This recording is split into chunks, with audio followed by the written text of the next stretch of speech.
Motherboard, CPU, cooler. Alright, the plan's going good so far. Oh, but wait, what is this? What happened to this case? Is it made out of aluminum foil? Due to the poor quality of packaging, I have to fix this PC case and build this PC, because it took weeks to get here. So, I hope you stick around and welcome to my channel.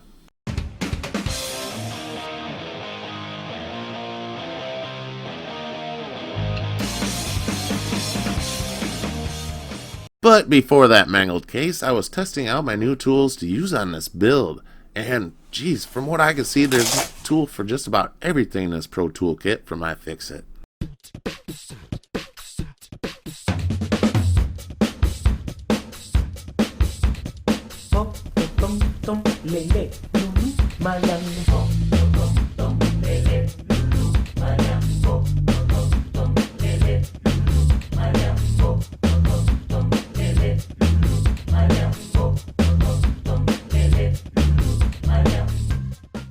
Here's a brief look at the parts that are going into this project. I'm supplying the processor and the graphics card, and the rest came from Banggood.com.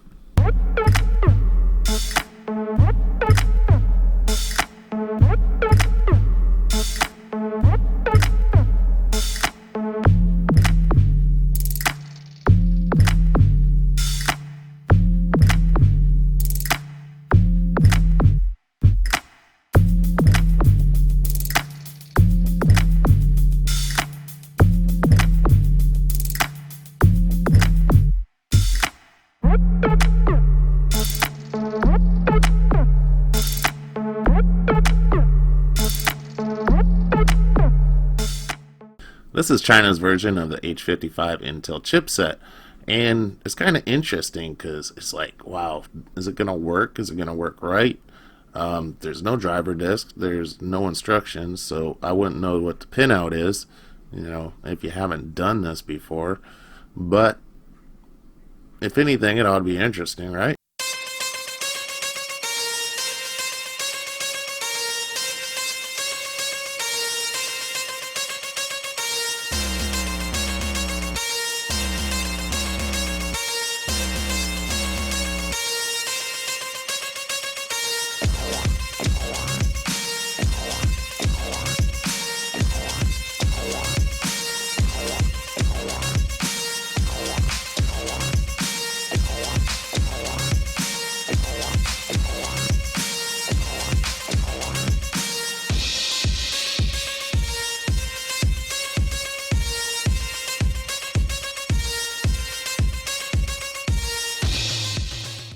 Now back to that menagerie of a PC case.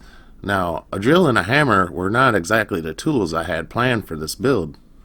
You would definitely be able to get a replacement case from Banggood, but I don't have the time, so I'm just going to drill out the rivets and I'm going to pull the top off and see if I can't get it straightened up enough for the motherboard to fit.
Ah, the true test. Will it post? Yes! Alright, onward we go. I think if you're a computer case designer, leaving the lid off or the top, well, it would be great. It makes the build a whole lot easier.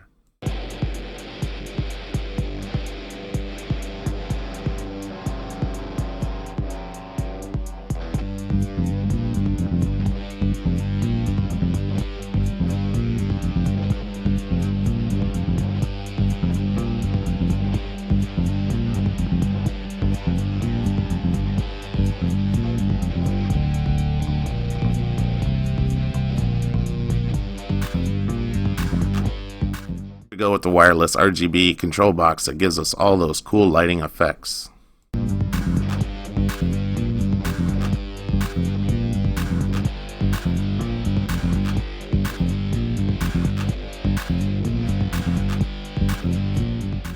For some reason, when you're building a computer out of mostly Chinese parts, it kind of makes you hungry.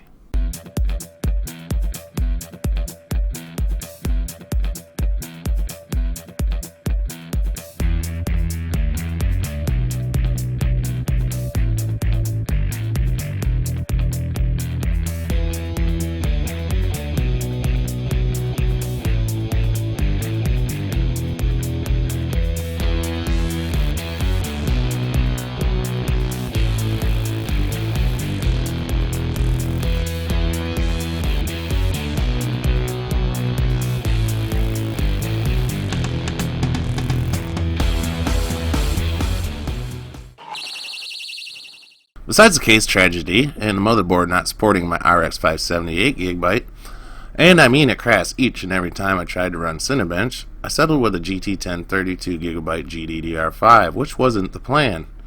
As for the Banggood parts, everything worked fine, although there wasn't any overclock features that were usable, and no instructions for anything. And if I haven't used a similar CPU cooler before, it just might have took a lot of experimenting. Now for the power supply, it seems very well constructed and it came in beautiful packaging. It has some weight to it, not like those cheap ones, and it runs quiet as well. Anyways, be sure to check out the links in the description after the video's conclusion.